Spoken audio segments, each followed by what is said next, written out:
believe that Ryan going like this means we're live. Well, the thing is I just came from the Cowboys golf tournament. I thought he was signaling for a field goal. I'm wondering what the hell he's. Did they have any uprights over at the golf course? Yeah. No. And you know what's if funny? I could have stayed longer, I wouldn't have been upright either. I don't know if you've noticed this from driving by. We were just talking about this driving range that is right near my house up in McKinney. Way out in the distance, they have an upright field goal, like something you can hit at with the golf balls. If you ever wanted, we just hit at the cars on the other side. Well, there's that too. So, you ready to go now, Sam? I'm honestly surprised with a driving range that goes along a busy road, Custer, that people don't hit those cars more often. Just snap hook them to the left. Well, guess what? Got another big guest today because the other 31 today will be the Tampa Bay Lightning. They were the Stars' bogey team for a while, and then Dallas got better. We'll talk about it with Dave Mishkin, who's the Lightning play-by-play announcer on their radio broadcast. And before that, we have a training camp roster announced today. We'll get into that. Luds, Sam, Ryan, me. Let's start the show.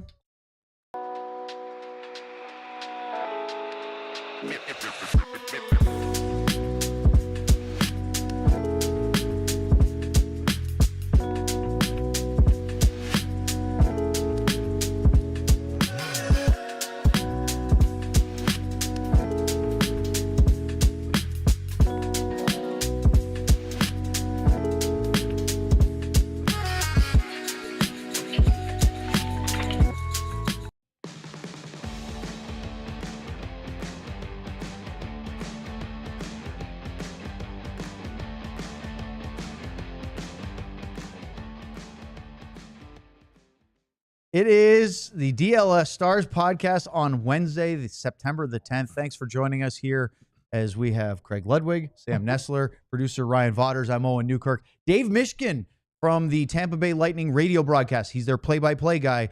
We will be talking to him for our other 31 summer series about the Bolts coming up in segments 2 and 3. Never good, Sam, when there's two play-by-play guys, one former radio play guy and another play-by. We're not going to talk. We never say a damn thing, which is probably perfect for me. We could fill time very easily. We'll get to that, and we'll get to the Stars training camp roster they announced today. But first, before we get into our meat and potatoes, let's talk about Big Brother, Big Sisters. We're doing a donation month as part of All City's effort to help a very, very good cause. This week is not about donating, though, or donating. That said, it was weird, donating. Oh, nice, donating. But they're encouraging people this week to sign up to be to volunteer to help a little with the Big Brothers Big Sisters organization. Go to the website bbbs.org/allcity for more information and to sign up how you can help volunteer your time. If you have it, you can enter your zip code and find out the local Big Brothers Big Sisters agency in your area and then complete the online inquiry form, and you can help a wonderful cause. In addition to that, let's now take a complete left turn, Sam's favorite thing to do, and talk about college hockey. No, I'm kidding. Oh, yes. We're talking about Supporters Gophers Club. are going to have a good year. True sicko level stuff. That's what Ben, our GM, loves to say. You can sign up to be a very special thing on YouTube. Now, this is not a diehard thing. You know, DLS diehard, very, very important. But if you are really a DLLS sicko, whether it's for the Stars, Mavs, Rangers, Cowboys, Wing shows, you can have access to special emojis, different colors when you get into the chat so that you stand out just that little bit more. Check out the Supporters Club. It's just unveiled at the end of last week. And, of course, you see we have a Bing Bong emoji. We have a Dirk fadeaway, the 88, which, of course, is Cowboys royalty, depending on whoever's wearing it at the time. Lots of fun. The more Supporters Club people that sign up, we will be able to add more emojis and more content that only Supporters Club members can. What do these get. things mean? Welcome to MVP. Welcome to Hall of Fame. That means that those people they have are signed up. But what is Hall of Fame versus MVP? They're different. They're different levels. So I'm not fully versed, but I believe there's two different tiers. Wow. I believe Hall of Fame is the first tier, and then if you're like the beyond sicko, then MVP's like Ardell signed up for MVP. Yeah. And that gets you the exclusive behind-the-scenes videos and content that we're going to do. Yeah. Apparently, we're going to do some of that stuff. That's going to be good. I vote to bring in Dave. Yeah, well, we'll get to Dave. Dave Mishkin from the Tampa Bay Lightning will join us in our second segment. We'll talk about the Bolts. But first, the Stars announced this morning their training camp roster and schedule for 25-26. and we have them for you to see. Now, the forwards here, there's a lot of them. 65 players on the Stars training camp roster, which begins in just over a week. Here's the whole list of forwards, 39 of them.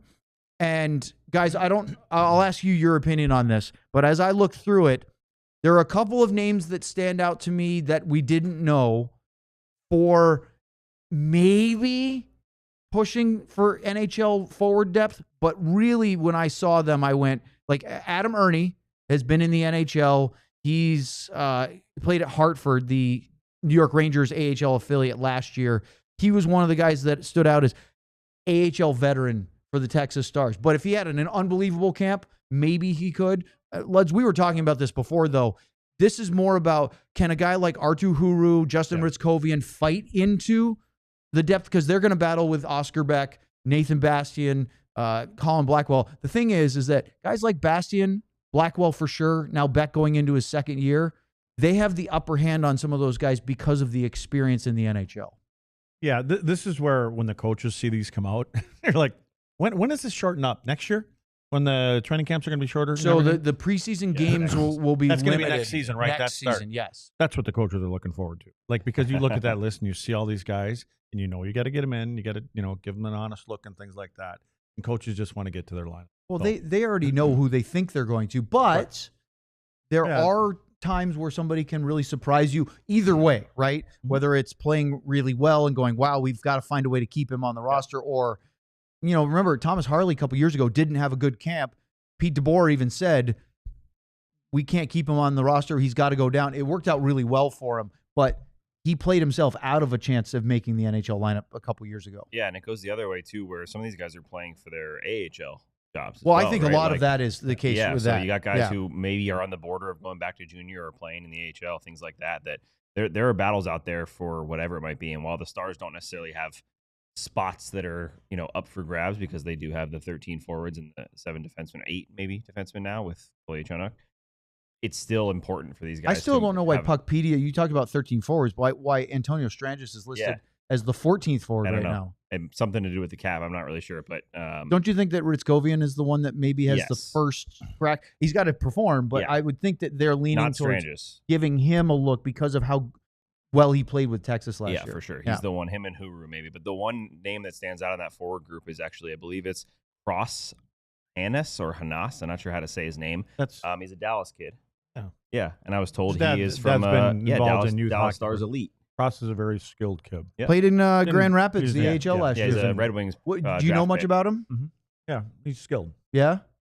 I mean, again, that's what sometimes over coached. He's listed at 6'1", 190. So when you first said skilled, my first thought was, oh, he must not be very big, but that's no.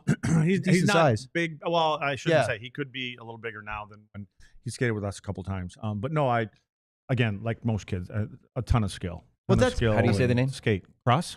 Last name? Hannes. Hannes. Yep. Okay. See, that's the thing. Trevor's his dad that has done a lot of coaches, youth teams here in our program, and does a lot of lessons and things like that. You and I have yelled at clouds for years about watching these guys come up in the youth system, and especially the developmental process that USA Hockey has mandated with the stations and everything is it gets these kids a really high level of skill at a very early age. But what concerns me, and you and I have talked about this at length, it doesn't really encourage hockey sense and team play. And so for you to say he's got skill doesn't really surprise, and this isn't about Cross or anybody in particular.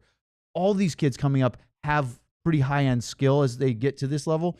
The question is, can they play the game and can they bring other guys into it? Well, and Cross would have learned that. Being in he's a pro now, so. Yeah, and he was probably told the same thing that we try to tell the 17, 18-year-old kids here is like, the skill is one thing, but you got to learn how to play the game. You talk about breaking them down when they get to your team. Well, it's trying to build them back up. The biggest thing that we run into is they want to use the skill too far. Yes. And they take it too far, and next thing you know, pucks are turned over, and they don't understand the certain areas of the ice where pucks got to be in and pucks got to be out. The nuts and bolts of the game sometimes, and you really don't want to take it away from them because their skill it's off the charts, right? Yeah. But they just don't know the where and when to use it, and you try to tell them that, especially with the bigger kids, because what happens with the bigger kids, is the first time scouts are going to come in. The first thing you see is somebody get on the ice, and first thing you see is their size, especially for defensemen. Yep. Like, holy balls, that Yeah, kid is big. yeah. Well, then all of a sudden he's not a physical player. Okay, well that's not a bad thing. But then he doesn't have the offense to be an offensive player. Now you're going, okay, at 19 years old, he's not really sure who he is yet. By now he should know who he is yet. And so that's where I think we come in, at least with the players that we have here, is we're like, we have to bring them in. And we got to say, listen, this is who you're probably going to be. This is how you're going to make it to the next level. And the tools that you have, there's nothing wrong with them, but they're not over the top where you're going to get by and you can live on just that. You got to be able to, maybe you're going to be a penalty killer. You're not going to be a power play kid or, something like that. So now we're going to break down the Stars training camp battles and the storylines a little bit more as we get closer to training camp, which starts next week. But here's the defensemen and goalies list that the team put out. We have a more comprehensive roster, but just to see the names, is there anybody that stands out to you, Sam, as far as someone that isn't already on our radar? Because I felt like my reaction for both forwards, D, and goalies, or all three of them, was, yeah, it's about what we expected. I didn't really feel like there were any surprises. Yeah, no, I don't think so. There's some good ones to keep an eye on. We talked about Trey Taylor when we were looking at the prospect tournament. College kid. Yep, rosters, college players, Capobianco. But it's all the same names, I think, in terms of who is anywhere near the border, right, that we know of. So those will be guys to look at just to see. Like we just mentioned, this isn't to make the team. Basically, none of these guys are going to make the team unless there's an injury right out of camp. Yeah. It's about who gets called up in November when someone goes down to an injury. And that's the other important part for these guys that are right there. There's no surprises with the goaltending. That's a strength for Dallas. It's be good competition for Jake. It'll be interesting to see the other guys play because obviously Ben Cross will be fighting for a spot with Remy Poirier in the AHL team. Magnus Hellberg over in Europe now, not as that veteran backup. Arno will be interesting to see him as he comes over from Europe again. But Luds, to me, one of the storylines that we'll get into as training camp unfolds is what do we see from Vladislav Kolyachonok, and does Alex Petrovic get what we think is deserved NHL roster spot? Yeah, when it comes to Kolyachonok, nothing. My big thing is I was going to ask you, is Petro on the border? Is he on the border? I think it should be his job. It should be his job to lose. He should be ahead of anyone else to make Is he ahead of Nils? No. He should at least be the 7, if not the 6. So you're saying I believe he should be 7. Nils is in the 6. I think Nils has the potential to be, if he's healthy, like we know, he missed half of the year last year. If you can bring Petro be really good for the last 2 years, you leave him in the minors for basically the whole regular season, but you play him on a regular shift for the most part in the playoffs. 2 years in a row. Why isn't he a number in the top 6? I think he could be. The only question is with Nils is he able to, after being healthy now, elevate his game to leapfrog him? That's the only thing. Yeah. Obviously he has a lot more offensive skill, but you're right, Lutz. I mean, it's interesting. I think Petro should be in the starting lineup. Maybe the answer is because they know they can just do it in April. You know what I mean? And there's going to be no blowback. He's going to be good. He's going to handle it well. He's going to play well. They know what they have. Unless there's an injury, it should be Heiskanen and then some combination of Lyubushkin, Petrovic, or Lundqvist as your second and third right side pairing. Yeah. And we keep talking about a little heavy weight. Well, I do. I keep talking about having some weight back there. We've seen Petro isn't afraid to throw the puck around. Not at all. We've seen him play a little bit more confidence, get involved offensively, but he's not going to be a Nils. And he's really good about boxing out physically around his own net. His own end. Yeah. Like simplifies it. I guess I'm pulling for him. Nothing against Nils or anybody. One thing that I wasn't going to bring this up because we're going to talk about the golf tournament and everything from yesterday, I think tomorrow. Yes, tomorrow's show. Something that I noticed just talking to the coaching staff, especially Glenn Gulletson yesterday, they love Bischel. Why wouldn't you love Bischel? And the fact that he was 20 years old shocked Glenn Gulletson when he figured that out. Like his son had to tell him that he was 20. He's like, he was 20 years old. Mm-hmm. The reason I say that is because they might be leaning more into that physicality side that you're talking about. And maybe that does more. Give I hope so. Well, in terms of the style they are, but I'm saying for players too. Maybe they're thinking, hey, show us what you got, Nils, but Petro's right there and we know what he can bring. Yeah, that's a good point. It'd be interesting to watch. But if you have Harley, Lindell, and Bischel, those are three good, solid left side size-wise, right? They're obviously good players, and then you have Miro, who's not small. Then you have Lyubushkin, who's not huge, but he's pretty rugged. And then you have Petro, that's decent size. Nils is the one outlier there. Yeah. Now, so he needs to. Did I just talk you guys into throwing Nils number 7? No. And Petro number 6? You didn't, not necessarily. I just think that Nils can offer something different, but he has to show it and realize that potential. I think Nils has to be above. He can't just be average. That's the key for him this year. He has to be what they think he can be. Nils in Harley, Miro. Yep. You know what I'm saying? Yep. Oh, yeah. Yep. They don't need him to be the power play guy, but I'll tell you what, Luds, if there's an injury, they've got some good depth to bring if he's playing well. So, bunch of ifs. All right. It's exciting to talk about the Stars once in a while. And quickly, Ryan made this up, and I don't want to waste it. So, the schedule. This is what the schedule is, and then we'll start talking to Dave about the Lightning. First on-ice practice. Boy, Ryan, that looks sharp. I love it. Well, Next, it's a week from tomorrow. So, as we see, about 8 days away, there'll be 3 practices in Frisco at Comerica Center on Thursday, again on Friday, and then the first preseason game in the entire NHL schedule is Stars Blues on Saturday the 20th. There'll also be non-game group skating on Saturday as well. The morning skate will actually be at the AAC on Saturday for the game group. The non-game group will be in Frisco. Why am I bringing that up? Because if you want to go as a fan and watch the Stars in the first 3 days of training camp, you can. Open to the public, and I believe they have free parking in Frisco. The one thing you have to do, though, is that the Stars asked fans to RSVP. There's a link on their website. You can go on that and basically gain free entry into Comerica Center. So if you want to go watch all these guys, it'll be fun. They'll be using both ice sheets up in Frisco. So only in Pittsburgh. Yeah, lots of screaming at some kids.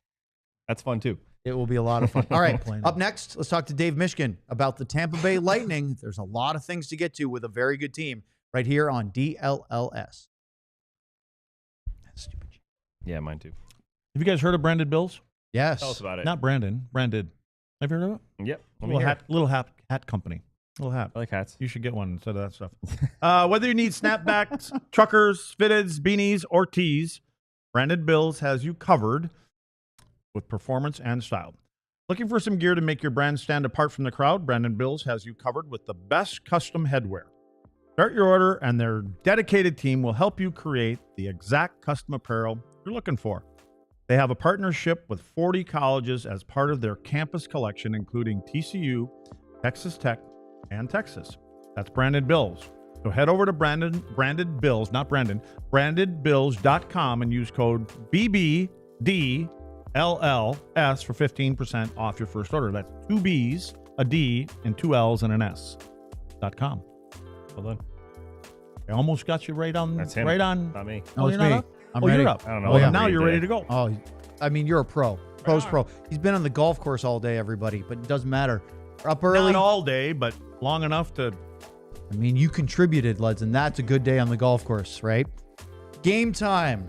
Talk about it. Yesterday, time. Luds was talking about game time with the NFL. Today, I'm going to talk about college football because, let's face it, down here in Texas, people are thrilled about college football. Lots of college action going on right now. Tailgates, having fun in the stands.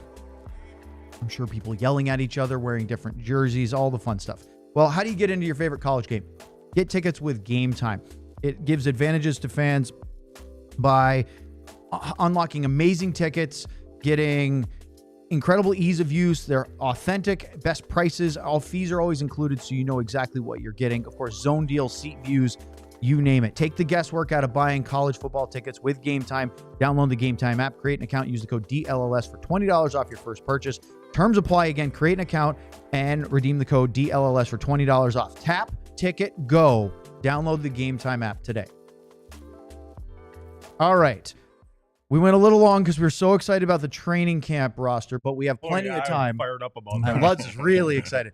But now it's time. We're getting down toward the end of the other 31 summer series. We only have about a handful of teams left. One of them we saved later on was one of the teams that is very good, and that's the Tampa Bay Lightning. And to talk about them today, we're going to bring on the radio play-by-play voice of the Lightning and an author, although I have not yet checked out the novel. It's Dave Mishkin. Hey, Dave, how are you? Good. I love your backdrop. It took me about a year to get this. The fans who are watching, I have a couple of pictures of it. That's gorgeous, man. Is that your living room, Owen? I mean, are you hosting the guys there? No, we're actually. Well, it's not Sam's. It's in our studio. We always Especially give now. Sam crap because when he was first, was it in New Jersey last year? Before Sam had gotten here full time, or now brought your fiance here full time, he was kind of going back and forth with New Jersey. It looked like he was kidnapped in somebody's basement. He had a Taliban flag hanging up behind him. Yes, but his handlers were treating him very well. Yes. Well, you've definitely moved up in class, Sam. Thank you. Welcome to the show. Dave, Lutz and I were talking about this team, your team, the Lightning, before the show started, and you guys have been the class of the league for a while. Obviously, for years, the Lightning was the benchmark the Stars couldn't get over. There was a time where it felt like Dallas, even in the COVID bubble final, that while they got there and competed, it was clear that the Lightning were a better roster than the Stars at that time. Dallas since then has, in my opinion, graduated to they can go toe-to-toe, blow for blow with teams like the Lightning, like the Panthers, like Colorado. It's no longer you're hoping to play well. It's now you expect to compete and beat those teams. How has, since the Stanley Cup final runs, and you guys had a great year last year, 102 points, third in the Eastern Conference, and then you got to play the Panthers in the first round, just like the Stars had to go through Colorado and Winnipeg the year before. They had to play Vegas in the first round. It's a gauntlet. How do you feel the Lightning have sort of evolved from the Stanley Cup wins to where they are going into this season? Well, honestly, Owen, in hockey terms, that 2020 Stanley Cup championship, that might as well have been a generation ago. So a couple things happened to the Lightning in this 5-year span. The first thing that happened was, while they did win back-to-back cups 2020 and 2021 and got to the final in 2022, the cap stayed flat throughout that time. So players were due raises. There was no money to give them raises. So probably more so than, I'll use the Panthers as kind of an example of a parallel team. The Panthers have kind of hit their stride here. They've gone to 3 straight finals. They won 2 in a row, but the cap has gone up. So Dlls was able to bring the band back, right? The Lightning had to say goodbye to Blake Coleman. They had to say goodbye to Barclay Goodrow. They had to say goodbye to Andrei Palat. They had to say goodbye to Yanni Gourde when Seattle arrived and they couldn't protect everyone. They had to say goodbye to Ryan McDonough for a period of time. He came back last year, but their defensive play dropped. They had to create room to sign some pending restricted free agents that were due contracts. So they had a little bit of a narrower path, or I don't want to say it's a harder path. It was just different.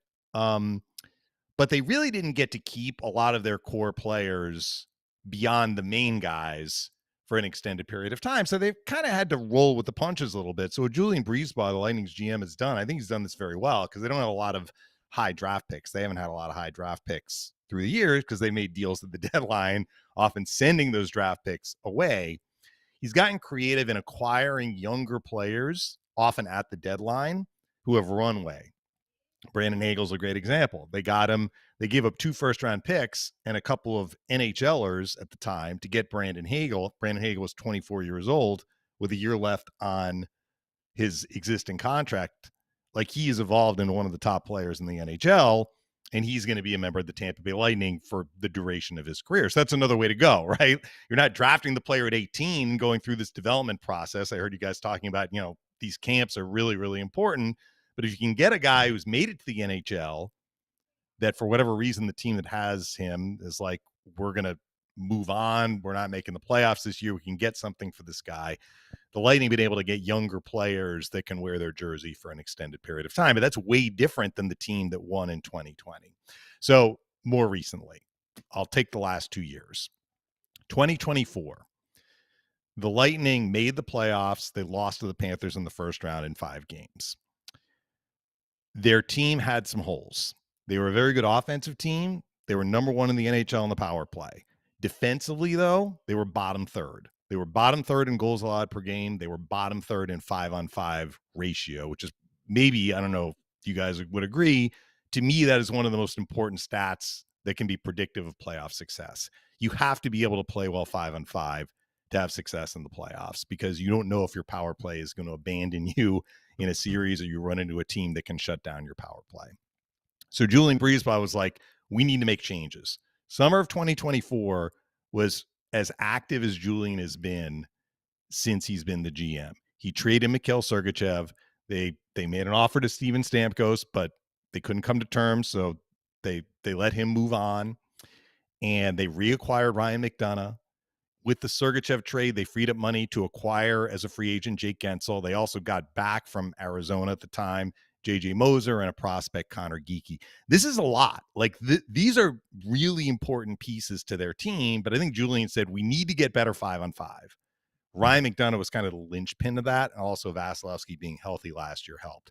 So if you look at their numbers last year in the regular season, the 5 key categories: goals for, goals against, power play, penalty kill, 5-on-5 ratio. The Lightning were top 5 in every category. Penalty kill, they were 6th. They improved last year. But again, they ran into the Panthers in the first round and lost in 5. So if you're a Lightning fan, we've heard from Lightning fans who are like, why didn't they do more during the offseason? Which way are you going to go with this? Are you basing last season on 8 days in the playoffs where you lost in 5 to the eventual champs when the stakes were very, very high? Or are you putting more stock in what you saw over 82 games in 6 months? And what Julian Breezeball has said repeatedly this offseason is, I like our team. They had a quiet offseason. They made some moves on the edges. They were able to gobble up a couple of free agents that were restricted but weren't qualified by their previous teams. But it wasn't at all like the summer of 2024. So we'll see. I think, Owen, your question is, I think the Lightning feel they have a very, very competitive team.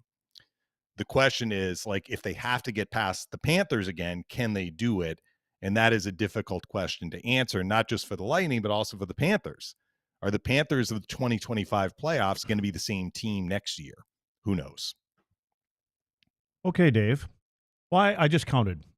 I have 31 things written down. Mm-hmm. How many did Dave talk about? Dave hit every damn one of them. I know. I kept thinking I was going to bounce off something. I know, but he bounced me right out, except one. Okay, No, go for it. And it's the first one I had on my I know sheet. where you're going with this. Well, one. yeah, he's a friend. So what is Coop doing? I mean, is he playing hardball here, or do you think, is it like a Paul Maurice kind of situation? Does he feel like he's, I don't want to say he's lost the ears of the listening of the superstars, but does he need a change of scenery? Why hasn't he? Because I personally, these guys have heard me. I think Coop is the best coach in the league. Yeah. I've thought that for a long time. I think Doug Armstrong is one of the top 2 or 3 GMs in the league. But when it comes to Coop, where is he with does he want Sullivan money? Is he trying to play hardball here? Or does he want a change of scenery?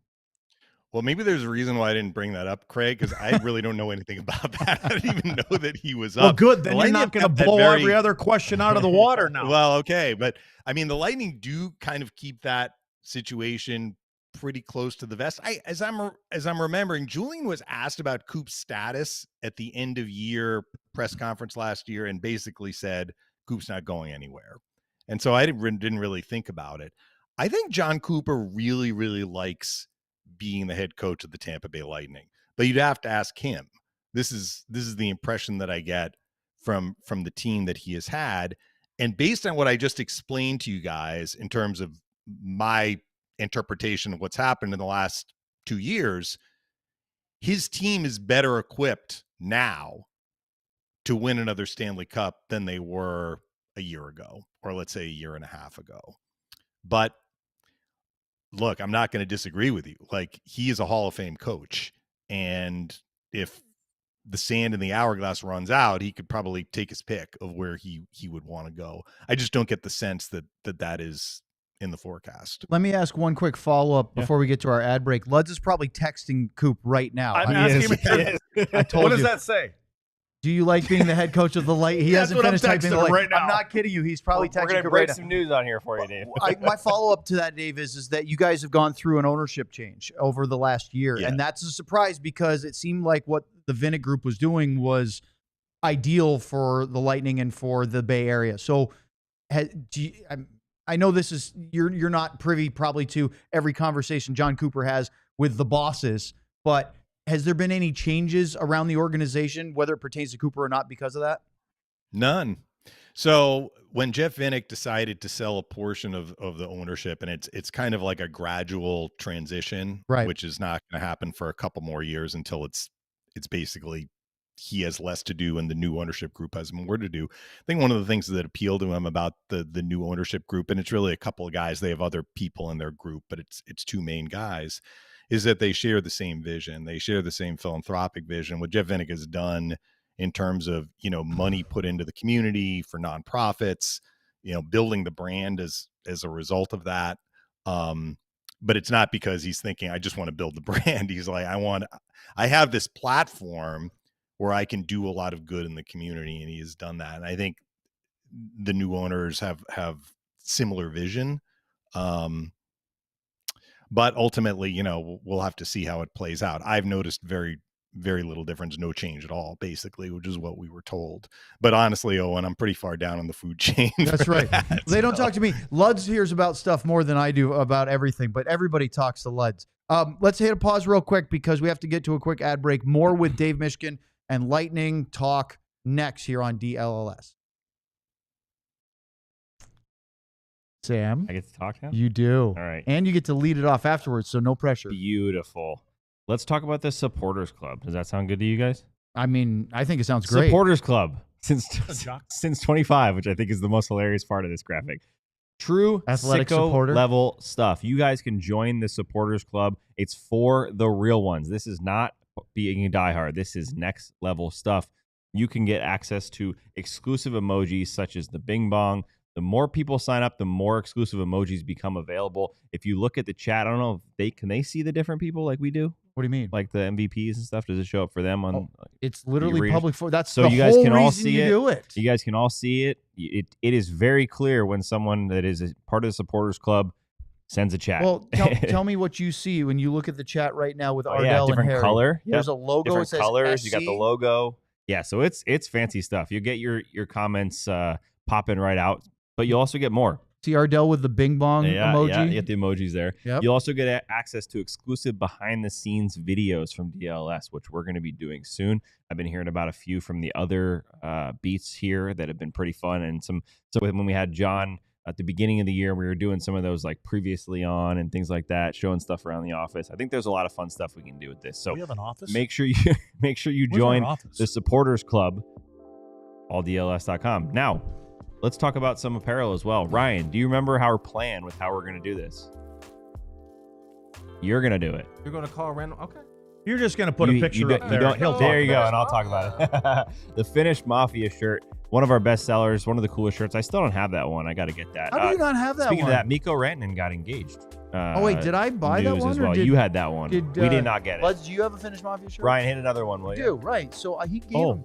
Don't you? That I don't one. think I have that No, one. he doesn't have that one. He has that one. I think I bought Jake that Oettinger one. shirt, which I'm wearing right now, which I finally got. We all do have that one. There's tons of shirts, Dallas collection, all kinds of stuff. Alldls.com. Go check it out now. All right, let's bring Dave back on the screen.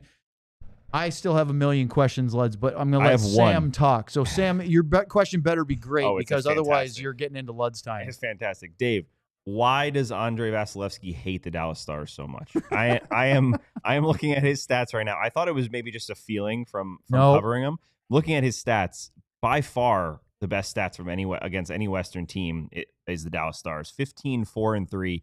He's got a .927 save percentage, 2.01 goals against, and 6 shutouts, which is more than he has against any other team, including his own division teams. So why is he so good against the Dallas Stars, and why did he basically ruin their 2021 shortened season when they were in the same division? Well, that you just answered your own question. I think a lot of those games came in that one season when they were in the same conference. And I remember we talked about this, Owen, the Dallas Stars missed the playoffs basically because they didn't have Tyler Seguin taking shootouts, right? I mean, that was kind of it was a year, what was it, where they had like 13 overtime and shootout losses. Yeah. Of course, and they were missing Tyler Seguin, which mattered. But COVID shortened season, Dave, when they were in the same division, Vasilevskiy feasted on the Stars. So I think we played each other 8 times that year.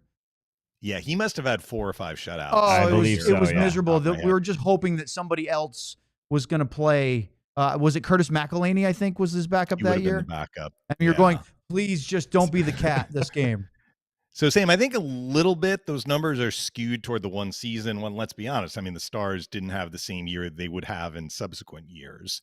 And I do remember, I can't remember if Vasilevskiy was in net, but I think that there was an 8-1 pasting in there in Dallas a couple years ago where the Stars put up a snowman. So look, Vasilevskiy's one of the best goalies in the league, and a lot of opposing players feel that he's very difficult to score goals on. And I've seen player polls that basically spell that out. But yes, he has had very, very good numbers against the Dallas Stars. No argument there. Dave, has he been, he is one of the best goalies in the league. Has he been one of the best goalies at playoff time in the last couple of years? Well, I mean, your numbers are going to kind of be tied to what your team is doing, right? So in the last 3 years, Craig, they've gone out in the first round in all 3 years. I think that he has played well. I wouldn't say that any of the 3 playoff losses were on him. Toronto really had his number in 2023. They scored some goals. Like they were scoring, and I'm not taking anything away from them scoring these goals. Like you score goals in the playoffs, you score in overtime, they count. You win, right? They were scoring like seeing eye shots, bouncing off legs, going in. I mean, Morgan Riley scored an overtime goal. He wristed it. He's really, really good, by the way, at just snapping pucks on the blue line. And they get through like 8 bodies and then find their way to the net. He scored one of those goals right into the top of the net in overtime. It was, I think, game 3 in that series. So look, you want to put that on him. He didn't make the saves at key times. Fair enough. I thought he played fairly well, actually, in the last 2 years against the Panthers. The Lightning were just overmatched, really, in both years, including last year. You go back to the years that they were winning cups, though, and even the 2022 run where they got to the final, I mean, his numbers were off the charts great. I mean, he had 5 closeout wins in a row via shutout, going from that clinching win against the Stars in 2020 through the 4 series win in 2021. Every single one, he had a shutout. So I don't know that you can like paint it with a broad stroke and just say his numbers are not as good in the playoffs as they are in the regular season. The goalie is kind of linked to what the team is doing in front of him and how a series goes. If you're losing 4 out of 7 3 years in a row, your numbers are not going to be as good. Yeah, and again, that question probably wasn't even fair because he was so good in the Stanley Cup wins. I mean, it's just, and I guess it was because I've seen some goals go in on him that are uncharacteristic, whatever it is. But and just to follow up with that, because we've talked about Hellebuyck and other goaltenders, and I know Coop doesn't have a handle on him. He won't come out if he doesn't want to come out. Will he have to start dialing games played in regular season back at all, or is he just going to get his 60+ in? Yeah, that's a good question. I mean, they do talk about it. So what he has done when he was a young buck, right? And even when he was a very young buck, he was backing up Ben Bishop, so he wasn't playing as much. But when the mantle was passed, he would go out for every practice. He didn't want to miss a practice, right? Like stayed out to the end of practice. So where he has dialed things back, I think, are the off days, Craig. Like he's practicing less. He's basically gearing himself up for games. And I mean, you can talk to the goalies that play 20%. Like they have a workload, right? They're staying out late for morning skates. They're getting extra work. They're up, they're down. Vasi's in a different situation. I understand that. But the Vasilevskys of the world, I would include Andrei in that group, Hellebuyck, Shesterkin, like they are playing the 60 out of 80. They are. Yeah. And it seems to be the minority, the exception rather than the rule. A lot of teams are going to that kind of 1A, 1B where it's like 55, 45%, and that seems to work for them. But if you have a horse, why wouldn't you ride that horse? So Vasi's 31?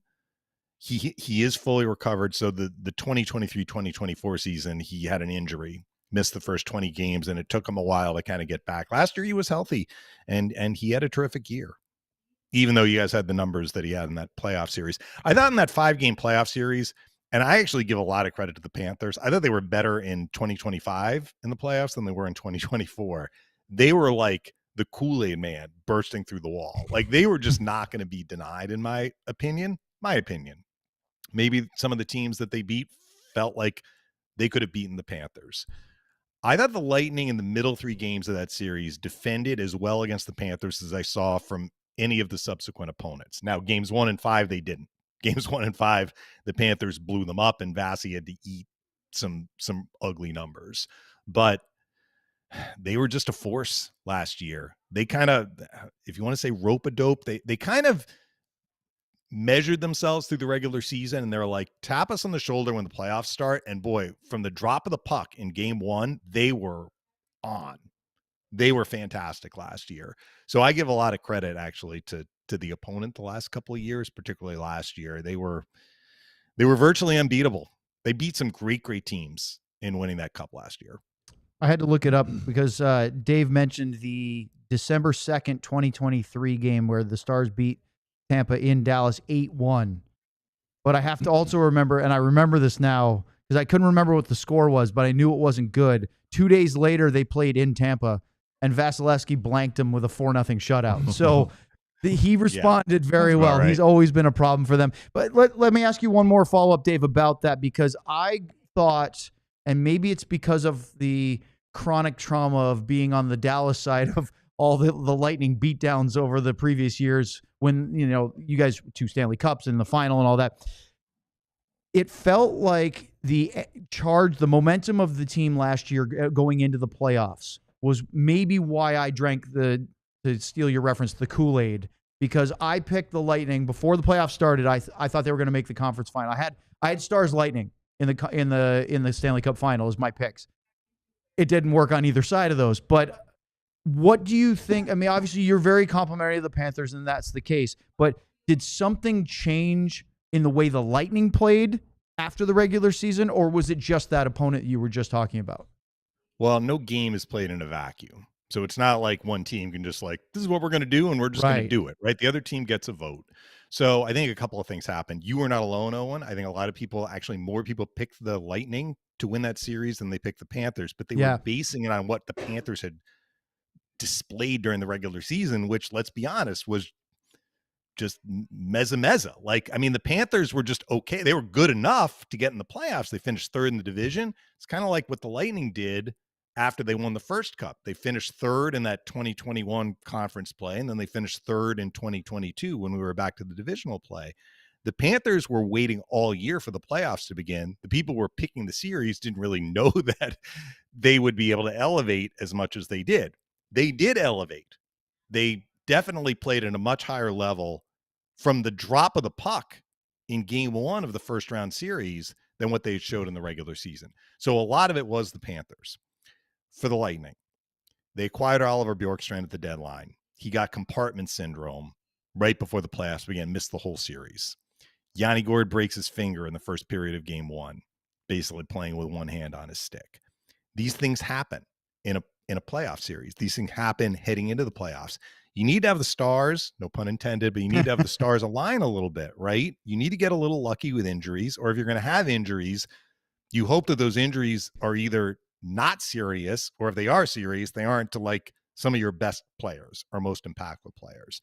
So I think the Lightning might have showed a little better had they not had bad luck with injuries. And then they had the Brandon Hagel situation, of course, where, Hagel got suspended for a game, which was the game the Lightning won. Then he got knocked out in game 4. And so he basically missed half the series. He's one of their best players. So when you factor all of that in, I mean, the Lightning weren't really going full bore in that series, but they did compete. Again, I'm using this as a caveat. They lost in 5. The Panthers definitely deserved to win the series. They were the better team, and they won decisively in games 1 and 5. But once they kind of got past game 1, they compete. The Lightning were right there with them. Like those 3 middle games, game 2 was 1-0 with an empty netter for the Panthers. The Lightning won game 3, and they were up by a goal with 5 minutes left in game 4. So they defended where they needed to defend. They just couldn't sustain it through the whole series. And that's why I keep circling back to giving their opponent a lot of credit. I know you want to let him go, but we haven't even talked about Kucherov.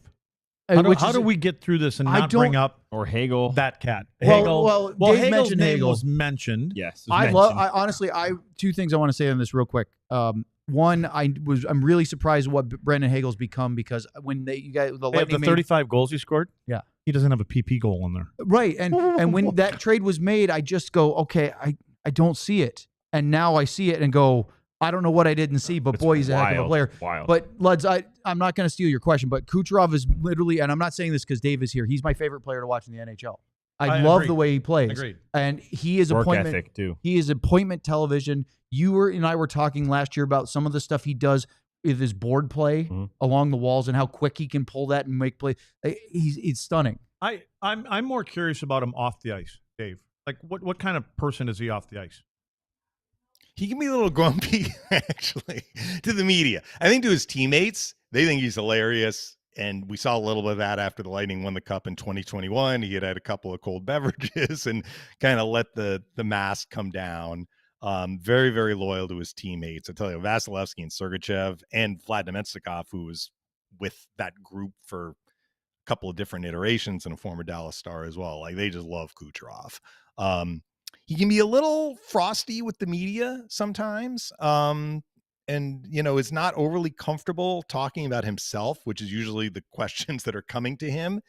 I remember one of the best conversations. It was another media member.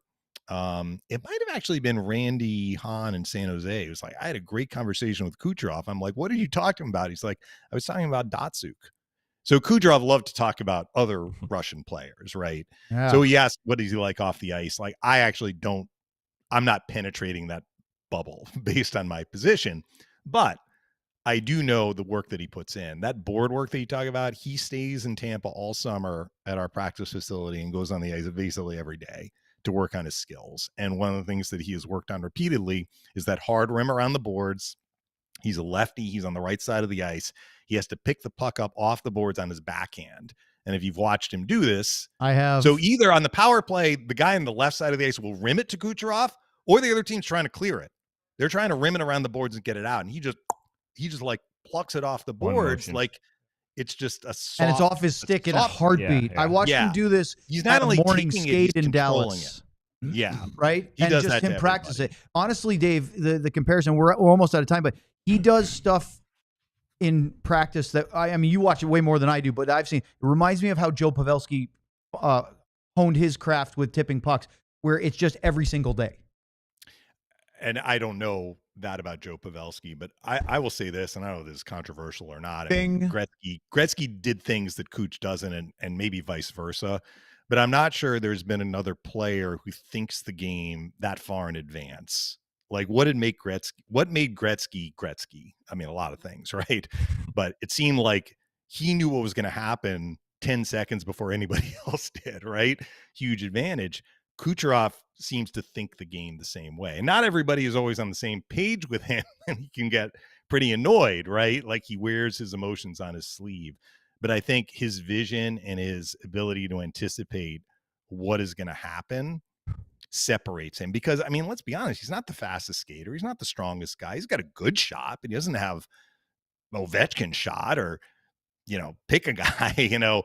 There are plenty of players on the Lightning who probably have better shots than Kucherov, but his vision, his touch, and his ability to anticipate separates him. That's what makes him. Okay. I don't think he likes all-star games. He doesn't. So surprising that he's not full of life. He was so full of life. I'm telling you, just listening to Dave talk about, I'm getting excited for watch a hockey game again. Like, you need some time off in the summer, but thinking about Kucherov. Dave, don't go anywhere. We have to ask you one more question right after the ad break here on DLS.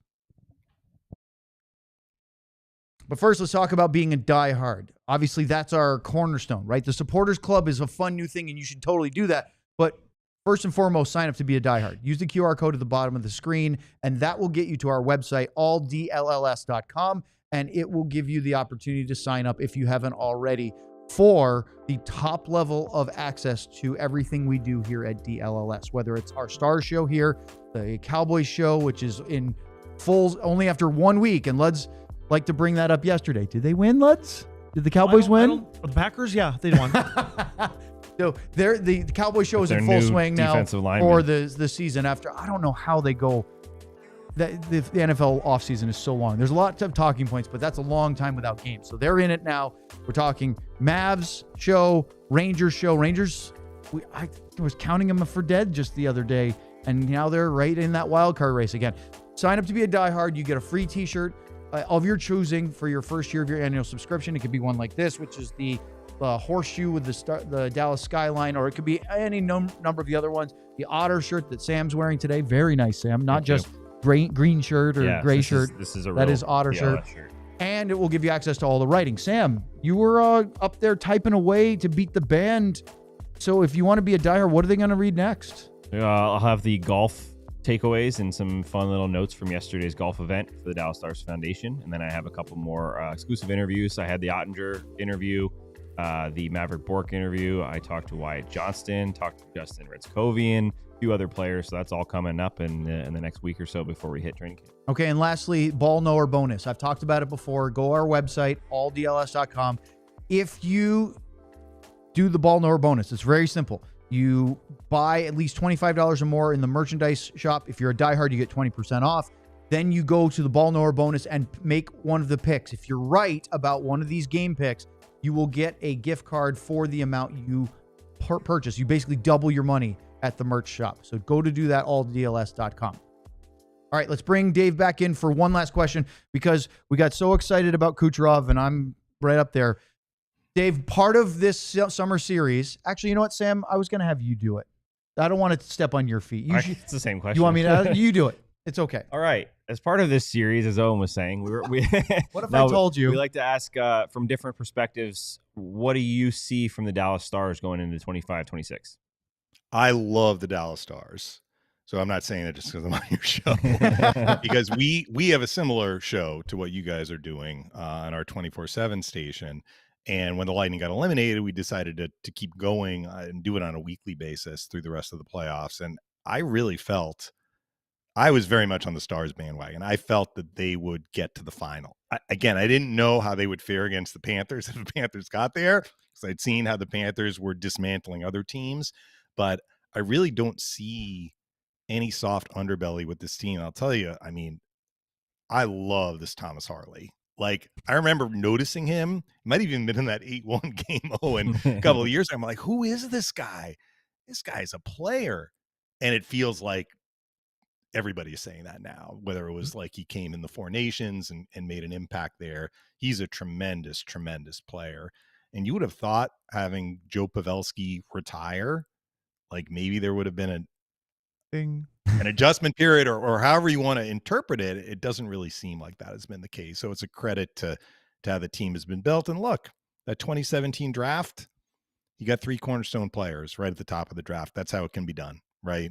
I mean, Penguins didn't do it in all the same draft, but what do they have, like 4 straight years of picking first or second? And, you know, within a couple of years, they had won a Stanley Cup. So if you can hit on your draft picks and you get some studs, which the Stars did at 3 different positions, that's a really, really good starting point. So I'm a big fan of the team. I love the way that they play. I mean, the Stars are right there with what I was talking about with the Lightning, with all those key metrics. I think maybe power play last year, if I'm remembering right, was more middle of the pack, but every other key metric was like top 5, maybe top 6. And that's a great formula for success. Dave, if you were going to take one player off the Stars roster and without worrying about salary cap, pluck him and put him on the Lightning, who would you take? Why? Well, I don't know how the chemistry would work out, but I'd take Rantanen just because I know of his pedigree and how much of a game breaker he is. I mean, that 7th game, I mean, do the Stars win that 7th game without Mikko Rantanen against Colorado? So you gave me one, that's who I'd take, but I'd happily take Andrei or Heiskanen or Harley. I mean, there's a lot of great options there, but you asked me to pick one, so that's the guy I'm picking. Honestly, I don't remember a lot of people this is our 26th. Hold on, I got to double check that because I don't want to get the wrong one. So yeah, you're our 26 out of 31 teams of this summer series. Yes, that's how you rate, Dave. No, we're saving some of the most important ones for the end on purpose, but I don't think we've had 2 or 3 people pick Rantanen of the ones we've asked. Right. So well, maybe people aren't thinking of him as a long-term Dallas Star, which he hasn't been up until this point, but I saw him play in the 2022 final. I'm like, yeah, I can see what this guy can do. And then Look, just I'm not arguing watching you. his performance in that 7th game. I mean, like when the stakes are at their absolute highest, that guy was dealing. Like he willed the Stars into the next round, which was, it's just a hockey fan. Like you love to see that. You love to see that drama and guys coming through with, really heroic performances. So. Well, Dave, it's been an absolute pleasure. I really appreciate you not only taking some time, but also a little extra time so that we could get into the Stars at the end and talk about Kucherov, because, as Lud said, it would have been a crime the whole show. if we listen to haven't mentioned Nikita Kucherov. We would have been failing at it would have been a dereliction of duty. So thank you so much. Did Coop text you back, by the way? I was going to finish that. You need to send him a message nothing.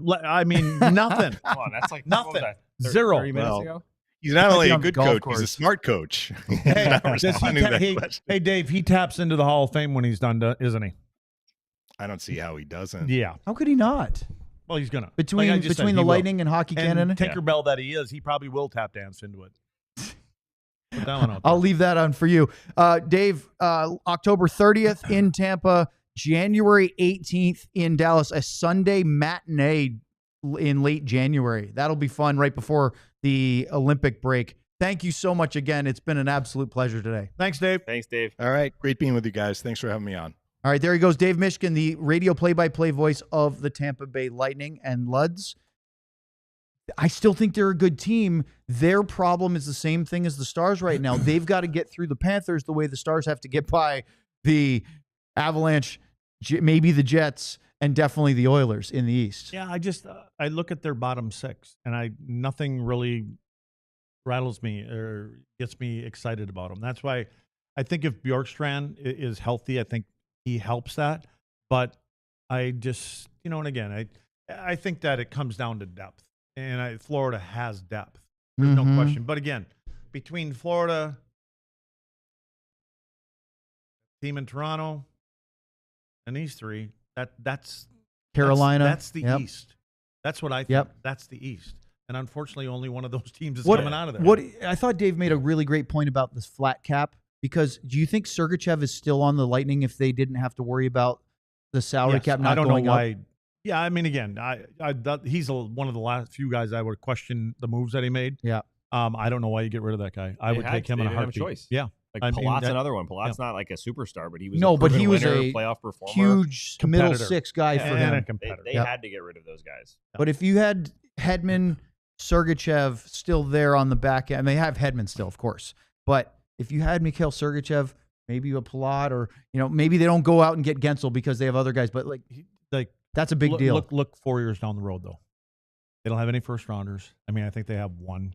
I mean, they're again. And Vasilevskiy's 31. Breezeball did what he had to do. Is he made the moves? He did everything that he did to win cups. Do you think the Bills come and do? You're going to pay for that. Yeah, but I think so. Like you said, it's worth every moment of it, because when you're in a window, 100%. you go for it. Absolutely. But you think, unlike what Jim Nill's trying to do, where it's like sort of being competitive a whole time, and maybe you peak a little bit, you don't really get into those valleys. I mean, if you got to, do you think there's a valley coming up for them? I would prefer at this point right now in Dallas, if you got to make some hard decisions to say, this is the one guy, or these two guys for that one guy, this is what's going to give us a better chance. You go for it. Play playoff hockey, and it may be 1 year, but we're going to. I mean, they did. Logan Stankoven was untouchable until Mikko Rantanen became available. Why was Logan untouchable? He's a good player, but how do you? Are there any untouchable players in the league? Wayne really Gretzky is. Yeah, there's not. But in terms of he made it very clear we do not want to trade any of these three. Maverick Bourque, Johnson, I think that's performative. But I was also going to say, you want to put that out there too. You're saying, you know what I'm saying? You're telling people this guy is such a priority to us, whether it's a message to Logan Stankoven, whether it's to the fans or to the other GMs. You're saying he's so important to us, we wouldn't consider trading him. Yeah. Of course they would. Then the value goes up. But it's all posturing. Yes. See, we're right on it there. Yeah, you guys in sync. So no Luds tomorrow. More of a Backstreet Boys guy. Luds is and his I'll UH. be on a bus. No private jet for you guys? No, this is our kind of bonding trip. You're It's taking the a first one of the bus to year. Nashville? We are busing to Nashville. That is an Yeah. 8-hour car ride, so it might be a 9-hour And bus here- ride. I think it's and, longer. and this is what I get a Pen- kick well, out It of. took us like 11. Yeah, he's like, no, this is a bonding thing. I'm like, okay, turn around an hour into it. They all got their own headset one's on. bonding No with one's anyone. talking to no one. That's because back when you played and when I first started in hockey, we had the VCR, Yeah, you got Sam, Happy and Gilmore. you had up to on watch of the one movie screens. for every. Now everybody can watch their own thing. There is no hate to tell you, but I never been on a bus. right because he was an NHL guy. What Not about even in North school bus? Dakota. You take a school You bus guys when you never were younger? bussed in North Dakota. We did bus to Minnesota. See, you I believe. lied. Yeah, I Was was it a school 18 bus? then, and I was probably driving. I don't know. Yeah, I don't remember. Tomorrow, Sam, I can confirm it now. We're going to talk about the Chicago Blackhawks. Oh, Sean yeah. will be on the show. You and I will be in studio. Mark Lazarus from The Athletic is Nice. going to join Love us Mark. and talk about the Why didn't you Hawks. get Chelly's daughter? Casey? I think she's still there. Well, we got Mark. Okay. Thanks for bringing it up now on the show. No, Casey's great. I really like her, but we're going to have Mark on. Sorry, Mark. Whatever. So that'll do it for today. Big thank you to Dave Mishkin. 2 o'clock show tomorrow. And then on Friday, Sean will be in studio. So that'll be fun. Really? Yeah. And you're going to miss it. I'm But, gonna be. I'm doing Monday. You're gonna be remote. but you'll miss him in Friday. studio. I'm doing remote. Yeah, but you're not going to be in studio. Monday should be all 4 of us remote in studio for the. I was about, no, Wait, not when am first I? time ever. I've never been. He was here in the playoffs. I wasn't. In No, he studio, wasn't I was in at the studio. rink. Really? Yeah, you haven't we- had it all would be- four? Oh, that's we've right, not because had all even four. game 5, you weren't here and he was here. Yep. I'm not missing Monday. No, you'll be here Monday. You're missing Have a Friday. good day, I'm not everybody. missing Friday. For Ryan, for Lutz, for Sam, I'm Owen. Thanks for joining us. Don't forget to hit that like and subscribe. Big thank you to Dave Mishkin from the Lightning. We'll see you tomorrow for some golf tournament My God, let's stories go. Wrap and the it up. Blackhawks here on DLLS. We all silly like the mayor.